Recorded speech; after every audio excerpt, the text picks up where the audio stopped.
ada seorang Oriental yang mengatakan bahwa filsafat Islam itu tidak lain hanyalah membebek, meniru, atau menjiplak bahkan dari filsafat Barat. Yang dimaksud yaitu filsafat Yunani sebagai awal mula lahirnya filsafat yang dicitrakan oleh Eropa Barat begitu. Tapi apakah demikian? Apakah Islam tidak memiliki filsafatnya sendiri? Ataukah filsafat Islam itu hanya lahir dari rahim filsafat Yunani? Kali ini mari kita bahas. Memang tidak bisa dipungkiri bahwa kalau bicara secara data historis, gitu, data literatur, bahwa filsafat itu selalu dikaitkan dengan Yunani. Filsafat awal mula dilahirkan oleh seorang tokoh yang bernama Thales, kemudian dilanjutkan oleh muridnya Anaximandros, Anaximenes, dan seterusnya. Tapi ada setidaknya beberapa jawaban logis tentang tudingan atau tentang anggapan orang-orang Barat yang mengatakan bahwa Islam tidak memiliki filsafatnya sendiri.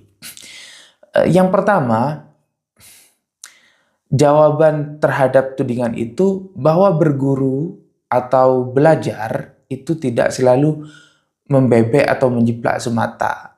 Sebelumnya memang kita akui, tidak bisa dipungkiri bahwa sekitar abad ke-8 sampai 9 Masehi, di mana diterjemahkannya buku-buku berbahasa Yunani, filsafat Yunani, keilmuan filsafat Yunani diterjemahkan ke dalam bahasa Arab. Ya memang ada itu, tapi bukan berarti Islam membebek semata. Bahkan sebelum masa itu, sebelum abad ke-8 sampai 9 Masehi, Islam sudah memiliki ciri khas berpikir rasionalnya masing-masing. Nah, yang pertama, jawaban terhadap tudingan itu bahwa berpikir filsafat itu, berguru itu, bukan berarti menjiplak semata. Kita tahu ada seorang filsuf yang bernama Aristoteles. Dia berguru kepada Plato misalnya. Antara guru dan murid, murid dan guru berpikirnya berbeda, bahkan sangat bertentangan gitu. Kalau dalam Islam seperti Ibnu Rushd dan Ghazali misalnya, seperti Rushd dan Al-Farabi misalnya, dan Al-Kindi. Nah, bahwa berguru itu bukan hanya membebek semata, bahkan seorang murid bisa berlainan, bahkan bertentangan pikirannya dengan sang guru. Artinya, kalau filsafat Islam dikatakan sebagai menjiplak dari filsafat Yunani, ya tentu tidak seperti itu, meskipun memang secara historis Islam itu ada fase di mana penerjemahan buku-buku filsafat dari Yunani itu ke dalam bahasa Arab. Karena ada masa orang-orang filsuf Yunani itu diusir oleh penguasanya dan lari ke wilayah Persia. Kebetulan wilayah itu menjadi wilayah kekuasaan Islam. Tapi balik lagi kepada tuduhan yang mengatakan bahwa Islam itu tidak memiliki filsafatnya sendiri, melainkan filsafat Islam itu hasil menjiplak dari filsafat Yunani. Lalu jawaban logis yang kedua, bahwa setiap pemikir, setiap filosof itu melahirkan pemikirannya sangat dipengaruhi oleh faktor budaya, faktor sosial, dan bahkan yang paling banyak mempengaruhi itu faktor keyakinannya seorang pemikir itu. Jadi sudah barang tentu, semisal Al-Kindi sebagai filsuf pertama Islam, Al-Farabi yang dikatakan sebagai Mudarris As-Sani atau Aristoteles yang kedua, jelas pemikirannya itu lahir dari latar belakang sosial, budaya, bahkan keyakinan yang jauh berbeda dengan orang-orang atau filsuf-filsuf Yunani. pada masanya. Maka dari faktor budaya, sosial, dan keyakinan yang mempengaruhi itu melahirkan corak pemikiran yang berbeda.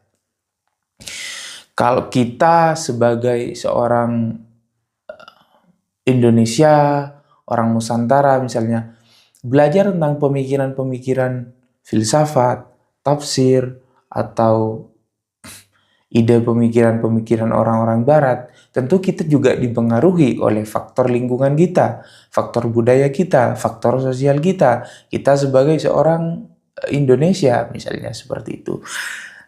Sudah barang tentu apa yang kita pelajari, yang kita ambil tidak lantas persis 100% seperti ide yang digagas oleh pemikir pertamanya atau tokoh pertamanya atau bahkan orang-orang yang melahirkan pemikiran itu pertama kali. Seperti itu. Lalu yang ketiga, abad ke-8 sampai 9 Masehi itu masa di mana diterjemahkannya buku-buku filsafat Yunani ke dalam Islam, dan juga masa-masa di mana lahirnya Al-Kindi sebagai filsuf pertama dari Islam. Sebelum masa itu sudah ada corak berpikir rasional. Berpikir sistematis dalam Islam sudah ada. Yang kita ketahui pada abad ketiga, misalnya abad ketiga, itu sudah ada firqah yang bernama Mu'tazilah. Kalau dari aspek teologi, yang diwakili oleh Wasil bin Atha, yang mana kita tahu bahwa kelompok mereka mengedepankan cara berpikir rasional. Artinya sebelum adanya penerjemahan buku-buku filsafat Yunani ke dalam Islam, itu sudah ada cara berpikir rasional yang lahir dari rahim khazanah Islam itu sendiri. Kalau dalam jurisprudensi fikih misalnya, lahir orang-orang seperti Ahmad bin Hanbal, Imam Syafi'i, Imam Malik, dan seterusnya. Itu dari aspek fikih yang kita ketahui. Nah, lalu bagaimana Al-Quran yang sifatnya profetik atau wahyu dari Tuhan, kalam Tuhan, itu bisa melahirkan corak berpikir rasional atau yang melahirkan kemudian cara berpikir filsafat dalam Islam. Begini, Al-Quran itu secara bahasa memang mendorong orang-orang untuk berpikir. Setidaknya pada waktu itu ada tiga madhab teori bahasa atau nahu sorof itu yang kita kenal dalam keilmuan bahasa Arab. Yang pertama mazhab Kufah, kemudian mazhab Basrah, dan mazhab satunya lagi, setidaknya ada tiga. Artinya dari pendekatan bahasa kepada Al-Quran itu melahirkan corak berpikir yang sistematis, mengedepankan rasional, logis. Nah, itu sudah ada sejak sebelum abad ke-8 sampai 9 Masehi. Dari sini kita tahu, ya sebelum diterjemahkannya filsafat ke dalam Islam, artinya dalam rahim Islam itu sendiri sudah ada corak berpikir itu, berpikir falsafi. Nah, maka filsafat Islam itu tidak pas jika dikatakan lahir atau menjiplak dari filsafat Barat atau filsafat Yunani, seperti yang ditudingkan oleh Oliver Leaman yang saya katakan di awal tadi itu. Dan sedikit tambahan bahwa masa jaya-jayanya Islam itu ketika dimana keilmuan itu diterima dengan sangat terbuka oleh golongan umat Islam, di mana filsafat juga di sana menduduki peringkat keilmuan yang paling diminati, meskipun tidak luput dari pro dan kontra. Itu dimana sebagai renaissance-nya umat Islam lah pada waktu itu. Tapi ketika pintu ijtihad itu ditutup, bahkan filsafat itu oleh golongan kita umat Islam itu diharamkan, bahkan dari saat itu mulai menurun secara kualitas pemikiran, kualitas keilmuan dari umat Islam itu sendiri.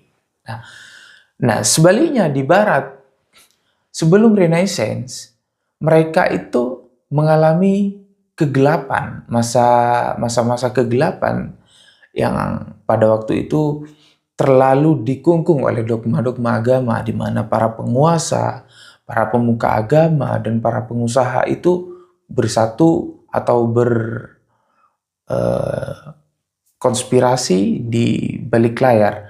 Dan pada akhirnya Barat itu menjadi maju seperti sekarang yang memimpin peradaban. Setelah era itu, lahirlah era pencerahan Renaissance saat mereka sudah menggunakan cara berpikir rasional sebagai fondasi mereka. Saat dimana setiap perkara diadili dengan cara berpikir yang rasional yang dipelopori oleh René Descartes. Jadi kembali lagi kepada filsafat di sini. Yang pertama, filsafat Islam itu memang sudah ada sejak diterjemahkannya bahasa-bahasa Yunani ke dalam Islam. Yang kedua, saya ingin menyampaikan bahwa peradaban yang maju itu tidak bisa dilepaskan dari kualitas kemajuan atau ketinggian cara berpikir, kualitas orang-orang pada waktu itu, keilmuan itu. Dan itu identik dengan keilmuan filsafat, di mana pada waktu itu sangat digemari, diminati, dan terbuka oleh keilmuan apapun, termasuk dalam Islam ataupun di Barat, yang kita ketahui secara historis begitu. Dan yang terakhir, bahwa kita harus hati-hati.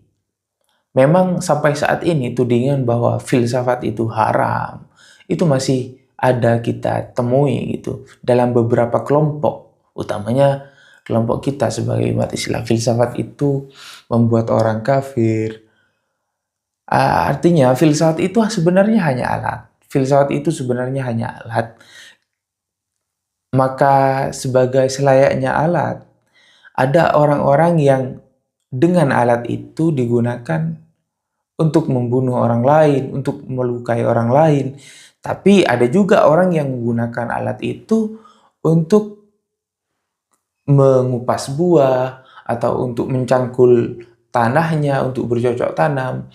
Artinya itu bukan salah alatnya, salah dari orang-orangnya, seperti itu. Maka saran saya yang terakhir, lebih berhati-hatilah untuk mengatakan sebuah alat itu haram, rusak, sesat, dan semacamnya. Karena itu hanya alat. Dan selayaknya alat, kita harus mempergunakan untuk kemaslahatan, untuk kebaikan, untuk kebermanfaatan, dan untuk mempermudah hidup-hidup kita. Gitu. Itu saja. Terima kasih.